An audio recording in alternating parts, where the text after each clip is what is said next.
लाडकी बहीण योजनेवरून महिला बालविकास मंत्री अदिती तटकरे आणि खासदार प्रणिती शिंदे आमने सामने आल्या।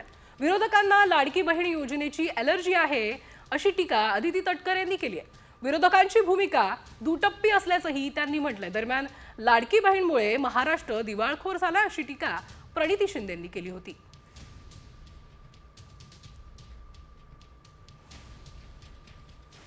की बहीण हा एक जुमला होता इलेक्शनसाठी, तो त्यांनी व्यवस्थित त्या ठिकाणी खेळला। आज लाडक्या बहिणीच्या योजनेमुळे पूर्ण महाराष्ट्र हा दिवाळखोर झाला आहे असा रिपोर्ट येत आहे।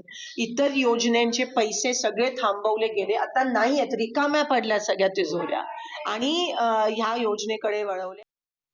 मला असं वाटतं की सुरुवातीपासूनच विरोधकांना लाडकी बहीण योजनेची थोडी एलर्जी राहिलेली आहे। एका बाजूला ते म्हणतात की 1500 जर तुम्ही महिलांना दिलेत तर राज्य एकदम आर्थिकरित्या खपाट्याला जाईल, पण दुसऱ्या बाजूला त्यांच्याच मॅनिफेस्टोमध्ये 3000 आम्ही लाडक्या बहिणींना देऊ अशा पद्धतीचं त्यांनी आश्वासन दिलेलं होतं। त्याच्यामुळे हा दुटप्पीपणा आहे आणि हा सुरुवातीपासूनच आम्हाला पाहायला मिळालेला आहे।